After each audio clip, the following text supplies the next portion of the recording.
When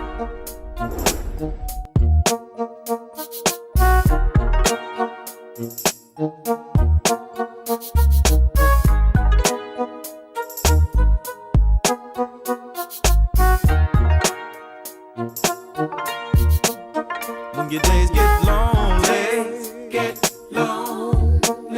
when your nights get cold,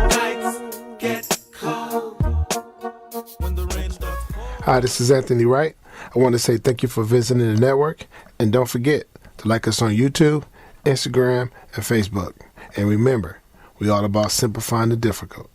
Enjoy the message. Question: is there racism in the workplace? I'm sure it is. My question to that is it racism in the workplace, or is it laziness in the workplace?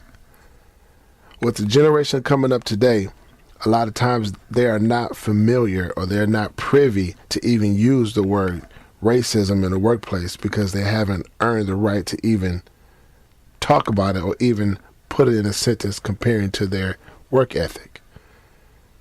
As I see the generation coming up today, my word for you guys is this: you have to outwork your counterparts at all times. The generation today is very competitive, and there is no room for racism if your work ethic sucks. If your work ethic is not top notch, there's no room to call for racism. If you're producing numbers and you're producing numbers and you're outproducing numbers more than anybody on your team, then we can have a conversation on racism. But a lot of times, a lot of you guys are averaging average numbers, you're producing minimal, and you want to use that term. A lot of the time, it's not racism, it's just being lazy. I use a prime example, and it falls on every category of employment. The question is how often are you 20 to 30 minutes early getting to work? And I can guarantee you there's usually, out of a group of 50, only 1 or 2 can really say that they come to work 10 to 15 minutes early. A lot of the times, everybody's running late. But we ask the question, the people that are in charge and the managers, whatever, they're late.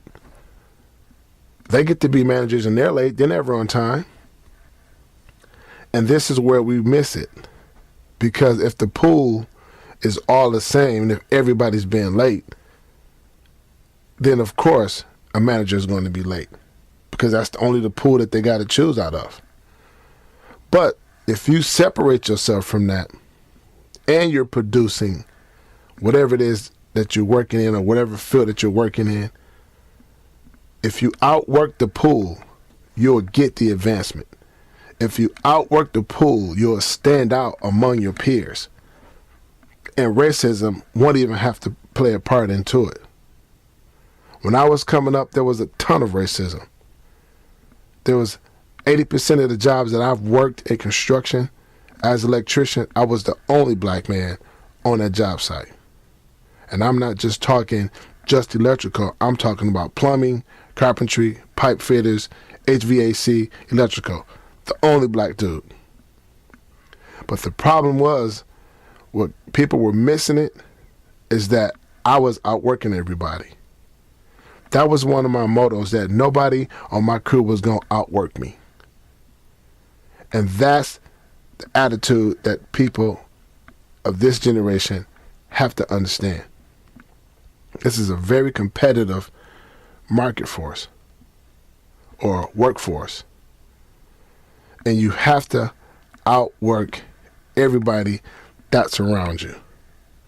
You got to stand out.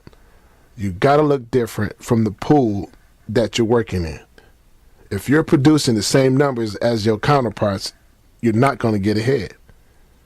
You have to produce numbers.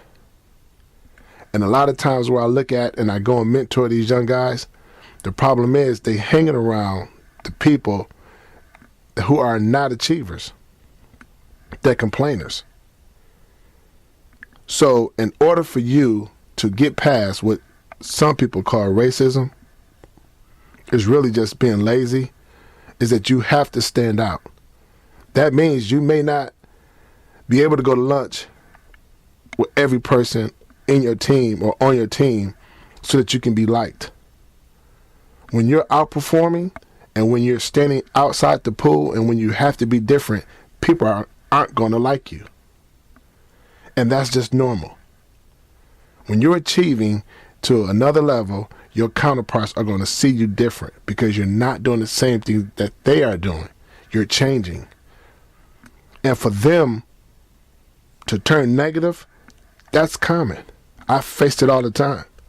But at the end of the day, I've reached my goal, and they still doing what they're still doing. They stuck down there and wondering, what did I do to get up to that level? It's because I outworked them. 2, I changed my attitude. And 3, I stopped hanging around with people who are not achievers. If you're hanging around people and you find yourself complaining about your job along with other employees in your team, you're stuck in a hole. You may not see the hole, but you're stuck in it. And when promotion time comes, you're going to probably get overlooked 9 out of 10 times. And you have to stand out. And that's the part about racism in the workplace that I have an issue with. A lot of the times it's not racism, it's just being lazy. And it's going to take an extra effort. As I said in one of my previous recordings, if you're not a hustler, where you can see 3 ways of making money or having multiple streams of making money, then maximize where you are with your one job. Because if that job folded today, you'd be in a world of trouble. So take advantage of this one source of income that you have and outdo your counterparts. Stop being the same. And then when the stuff happens, we quick to call racism. When it really is, you just average and you're lazy. So keep that in mind. The question was, is there racism in the workplace? My question to that is it racism or is it laziness?